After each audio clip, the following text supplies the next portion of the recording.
Hello. Hi, CA Kaushal Raghav this side. Now अब हम आपको बताएंगे सीए आईपीसीसी इनकम टैक्स के अंदर वेटेज एक चैप्टर की कैसे आइडेंटिफाई करते हैं और कैसे आप एक अच्छे मार्क्स ला सकते हैं एग्जाम में. सबसे पहले आप ये देखेंगे कि जो क्वेश्चन नंबर 1 होता है जो कंपलसरी क्वेश्चन की लिस्ट में आता है 15 मार्क्स का, जो कि मिक्सचर होता है PGBP chapter capital gain house property और डिडक्शन चैप्टर 6 से और कैसे टैक्स की कैलकुलेशन करनी है, वो आपका एक मिक्स कंबाइंड क्वेश्चन 15 मार्क्स का निकल कर आता है, जिसे क्वेश्चन नंबर 1 जो कि कंपलसरी होता है 15 मार्क्स का एग्जाम में नजर आएगा. फिर आते हैं क्वेश्चन नंबर 2 पे. जो क्वेश्चन नंबर 2 होगा वो आपके दो पार्ट में बटा होगा, जिसमें एक क्वेश्चन पहला क्वेश्चन होगा 6 मार्क्स का एंड दूसरा क्वेश्चन होगा 4 मार्क्स का. ऐसे करके आपके 10 मार्क्स का आपका ये पेपर बन के आएगा, that is called question number 2 निकल के आएगा 10 मार्क्स का, जो कि मोस्टली किससे रिलेटेड होता है, रेसिडेंशियल स्टेटस से रिलेटेड होता है या फिर टीडीएस टीसीएस से रिलेटेड होता है. जिसका सेकंड पार्ट टीडीएस टीसीएस से रिलेटेड होता है, जिसमें आपको section, rate, applicability, non applicability of TDS और टीसीएस आएगा या नहीं आएगा ये बताना होता है. और 4 मार्क्स का और रेसिडेंशियल स्टेटस की सामने वाला व्यक्ति रेसिडेंट है नॉन रेसिडेंट है, उसके रेसिडेंशियल स्टेटस को आइडेंटिफाई करना, वो उससे रिलेटेड आपका ये 6 मार्क्स का क्वेश्चन होता है.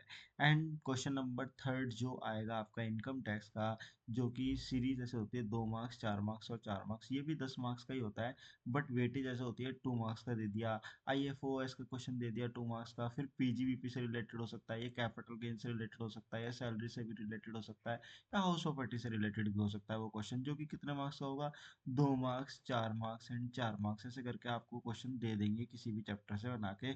10 मार्क्स का यहाँ पर निकल कर आता है. एंड देन जो फोर्थ क्वेश्चन होता है, फोर्थ क्वेश्चन भी आपके दो क्वेश्चन होते हैं इसके अंदर, एक 4 मार्क्स का एक 6 मार्क्स का, एक 4 मार्क्स का एक 6 मार्क्स का, जो कि 4 मार्क्स का नॉर्मली सेट ऑफ से होगा, कैरी फॉरवर्ड से रिलेटेड होगा, क्लबिंग से रिलेटेड होगा, जो कि नॉर्मली आते ही आता है. और फिर उसके बाद जो एक 4 मार्क्स का क्वेश्चन होगा जो कि आरओआई से रिटर्न ऑफ इनकम से रिलेटेड, जिसमें अपडेटेड रिटर्न पूछ सकते हैं आपसे, रिटर्न वगैरह के रिलेटेड सेक्शन 139 पूछ सकते हैं, जो कि ऐसे मिलाकर आपके 45 मार्क्स की आपकी ये निकल कर जाते हैं इनकम टैक्स की वेटेज, इनकम टैक्स की वेटेज निकल कर जाते हैं. दूसरी तरफ बात करते हैं हम जीएसटी की. जो जीएसटी का क्वेश्चन नंबर 5 आ गया, देखो 4 तक क्वेश्चन जो होते हैं हमारे इनकम टैक्स से रिलेटेड होते हैं, ये 4 क्वेश्चन जो होते हैं हमारे इनकम टैक्स से रिलेटेड होते हैं.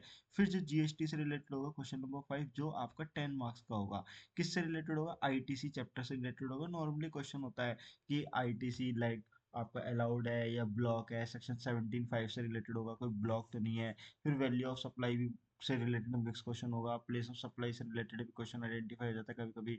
नॉर्मली वैल्यू ऑफ सप्लाई से क्वेश्चन होता है, इसमें वैल्यू आइडेंटिफाई करने के लिए होता है. सेक्शन 15 में जो वैल्यू होती है उस वैल्यू के अकॉर्डिंग वो निकालना होता है कि ठीक है इसकी वैल्यू अगर निकल कर भी आ रही है तो वैल्यू कितनी निकल कर आ रही है, क्या उसका आईटीसी मिलेगा या नहीं मिलेगा, उससे रिलेटेड एक क्वेश्चन होता है जो हम परचेज वगैरह करते हैं. तो ये 10 मार्क्स का क्वेश्चन होता है, जो कि नॉर्मली न्यूमेरिकल बेस्ड क्वेश्चन होता है.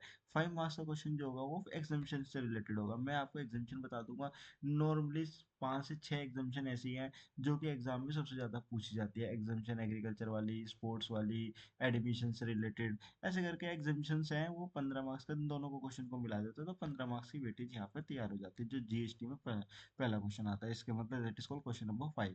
एंड देन क्वेश्चन नंबर जो 6 होता है वो भी 10 मार्क्स का, ऐसे की जगह 5 मार्क्स का, जो जीएसटी कॉम्पोजिशन स्कीम या रिवर्स चार्ज मैकेनिज्म जो आरसीएम चैप्टर होता है उससे रिलेटेड होता है. एंड देन 5 मार्क्स का क्वेश्चन जो होगा वो प्लेस ऑफ सप्लाई से रिलेटेड आएगा.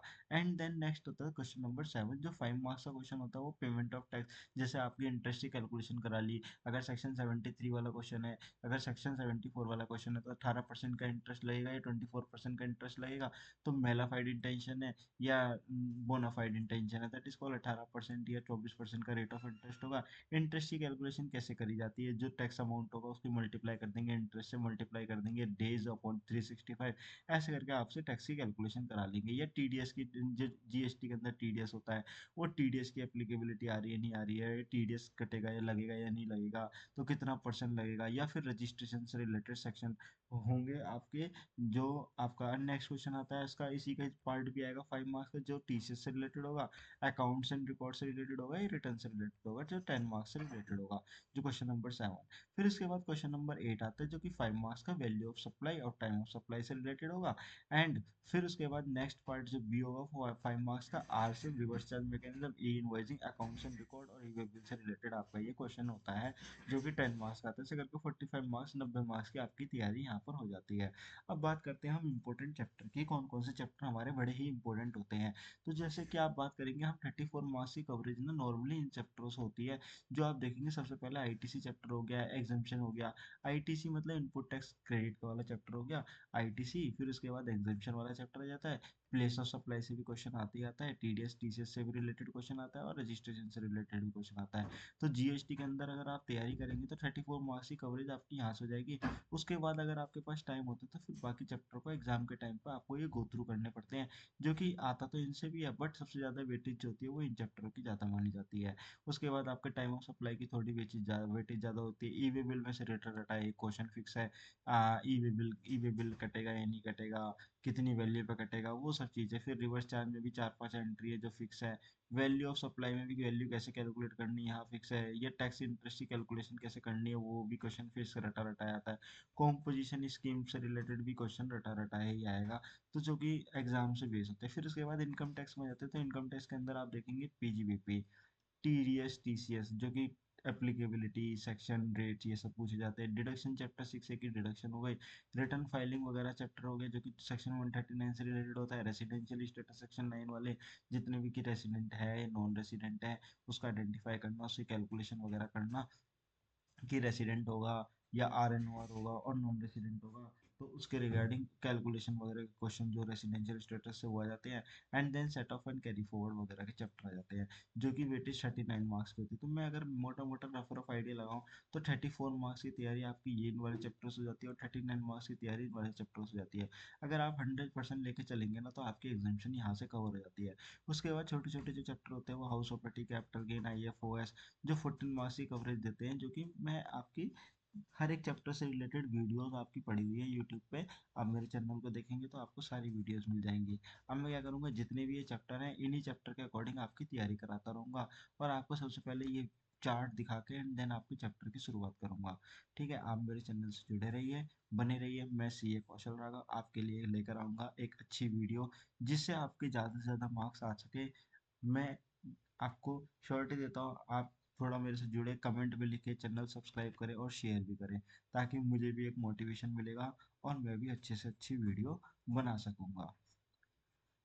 Okay, bye bye. Next class में लेकर आऊँगा एक अच्छा सा चैप्टर, जो कि अभी मैं करंटली पढ़ा रहा हूँ, set off and carry forward. पहले मैं पूरा जीएसटी कंप्लीट कराऊंगा, जीएसटी पहले मैं पूरा इनकम टैक्स कंप्लीट कराऊंगा, इनकम टैक्स कंप्लीट कराने के बाद आपकी बहुत ही अच्छे से जीएसटी कराऊंगा। जैसे कि आपको मैं बता दूं कि मेरी इनकम टैक्स में एग्जम्पशन भी आ रखी है, तो मैं भी आपको एग्जम्पशन दिलाने की पूरी कोशिश करूंगा, जो कि बहुत ही ईजी चीज़ है, कोई इतना मुश्किल नहीं है। ठीक है, आप मेरे से जुड़े रहिए, मेरे से क्वेश्चन पूछिए, किसी को कोई क्वेरी आती है तो वो क्वेरी पूछिए, मैं आपके साथ बना रहूँगा। और आई होप कि आपके भी अच्छे मार्क्स आए, मैं आपकी कुछ हेल्प कर सकूँ यूट्यूब पे फ्री ऑफ कॉस्ट, और आपको पढ़ा सकूँ। थैंक यू दोस्त, बाय बाय।